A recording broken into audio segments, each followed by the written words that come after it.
আসসালামু আলাইকুম। আপনারা ইতিমধ্যেই সবাই অবগত আছেন যে দেশে এখন হামের প্রাদুর্ভাব চলছে।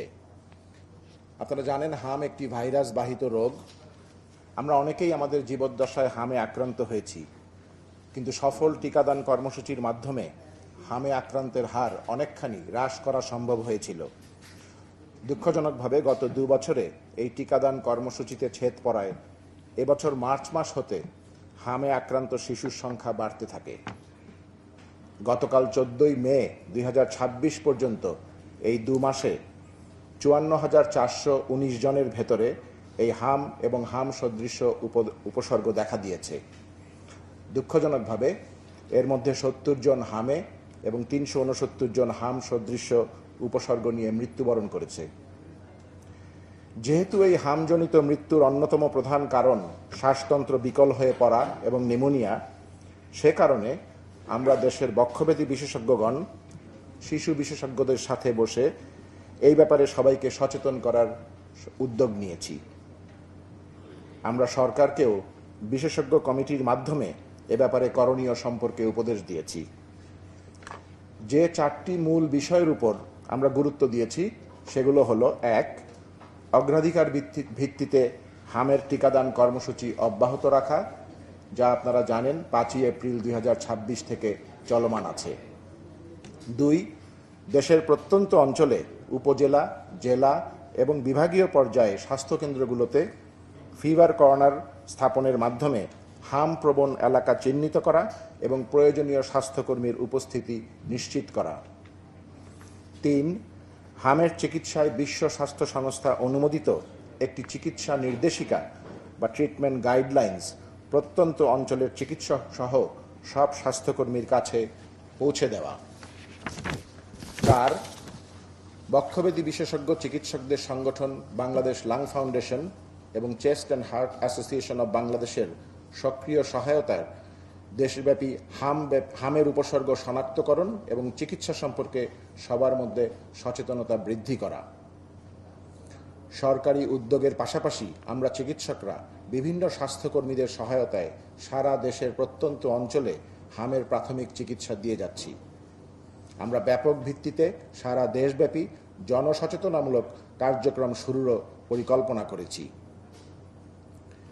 আমরা দেশের বক্ষব্যাধি বিশেষজ্ঞ সহ সকল চিকিৎসক পরিস্থিতি দেশের সার্বিক হাম নিয়ে উদ্বিগ্ন কিন্তু শঙ্কিত নই। আপনারা সংবাদের মাধ্যমে বা সামাজিক যোগাযোগ মাধ্যমে অনেক সময় বিভিন্ন তথ্য পেয়ে থাকেন। যেমন কিছুদিন আগে হামের সাথে গুটি বসন্তের একটি খবর প্রচারিত হয়েছিল। অনুসন্ধানের মাধ্যমে আমরা নিশ্চিত হয়েছি যে সেটা ছিল জলবসন্তের একটি সহ সংক্রমণ বা কো-ইনফেকশন। এই ধরনের অপতথ্য সম্পর্কে সজাগ থাকার জন্য আপনাদের মাধ্যমে দেশবাসীকে অনুরোধ জানাচ্ছি। মনে রাখতে হবে, হাম একটি অতিমাত্রায় সংক্রমণযোগ্য রোগ যা খুব দ্রুত মাত্রায় ছড়িয়ে পড়ে। তবে শতকরা 99% রোগী সম্পূর্ণভাবে সুস্থ হয়ে ওঠে। শিশুরা জাতির অনাগত ভবিষ্যৎ। প্রতিটা শিশু অসীম সম্ভাবনা নিয়ে জন্মগ্রহণ করে। সুস্থভাবে বেঁচে থাকা প্রতিটা শিশুর জন্মগত অধিকার। যে কোনো শিশুর মৃত্যু শুধু তার পরিবারের জন্য নয়, সমগ্র জাতির জন্য এক অপূরণীয় ক্ষতি। ইনশাআল্লাহ আমরা আমাদের সামগ্রিক প্রচেষ্টার মাধ্যমে হামে আক্রান্ত রোগীর সংখ্যা ন্যূনতম পর্যায়ে কমিয়ে এবং নামিয়ে আনতে সক্ষম হব এবং যারা ইতিমধ্যে হামে আক্রান্ত হয়েছে তাদের মুখে হাসি ফুটিয়ে সুস্থ করে তুলতে পারব। আল্লাহ হাফেজ।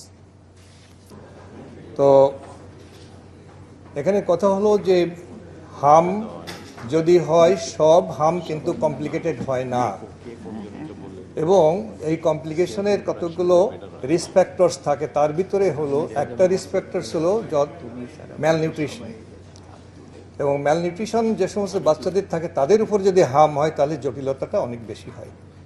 তো আমাদের দেশে তো ম্যালনিউট্রিশনের একটা প্রভাব আছেই।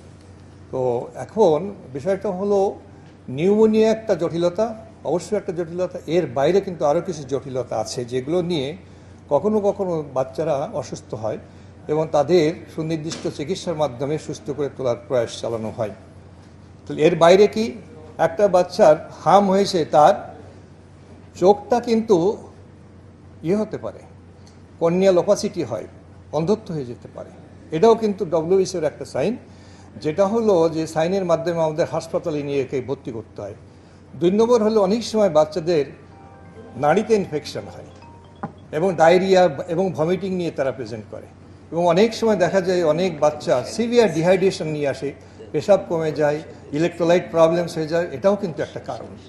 এরপরে এই হাম কিন্তু শুধু লাংসের ভিতরেই যে তার মারাত্মক সীমাবদ্ধ তা না, কিন্তু এরা ব্রেনকেও আক্রমণ করে, এনকেফালাইটিস, ব্রেন ইনফেকশন হয়, এবং অনেক সময় অ্যাকিউট ইনফেকশনের পাশাপাশি কিন্তু দীর্ঘমেয়াদী এরা নিউরোলজিক্যাল প্রবলেমে ভোগে। এছাড়া দেখা যায় অপুষ্টি কিন্তু আরও কন্ট্রিবিউট করে, তাহলে অপুষ্টি হামের জটিলতাকে বাড়িয়ে দেয়, আবার হাম হলেও কিন্তু অপুষ্টি বেড়ে যায়।